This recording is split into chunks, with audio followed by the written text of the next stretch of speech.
কর্পোরেশনের আওতাভুক্ত। আমি সিটি কর্পোরেশনের কর্মকর্তা এবং প্রশাসককে অনুরোধ করবো যে নিশ্চয়কে এই এলাকার রাস্তাটা দেখে যাওয়ার জন্য।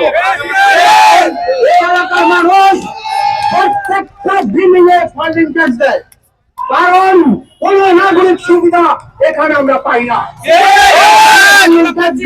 সিটি কর্পোরেশনের মালা ট্যাক্স দেয় এবং সিটি কর্পোরেশন সমস্ত ট্যাক্স দেয়, তবে কেন আমরা এই এলাকায় নাগরিক সুবিধা পাবো না সেটা আমি জানতে চাই, সমস্ত মানুষ জানতে চায় কি কারণে এই দুর্ভোগের শিকার এই এলাকার মানুষ। এলাকার মানুষ সত্যিটা চায়, এই এলাকার মানুষ নাগরিক সুবিধা থেকে কেন বঞ্চিত।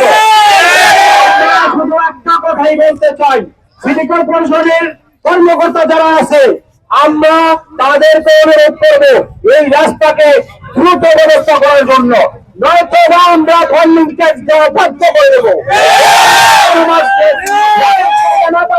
আমরা কি কারণে সিটি কর্পোরেশনের ট্যাক্স দেবো?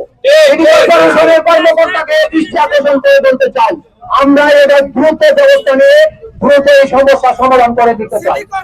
এবং সিটি কর্পোরেশনের অন্তর্ভুক্ত এটা, সিটি কর্পোরেশনের অন্তর্ভুক্ত হওয়ার কারণে তারপর আমরা নাগরিক সুবিধা কেন পাই না, এই রাস্তা কেন পাই না। এবং ঢাকা চাই এই মাননীয় চাইবেন সংসদ সদস্য তিনি তারে আমরা অনুরোধ করতে চাই এই এলাকায় নিজে এসে এই রাস্তাটা দেখে যাওয়ার জন্য।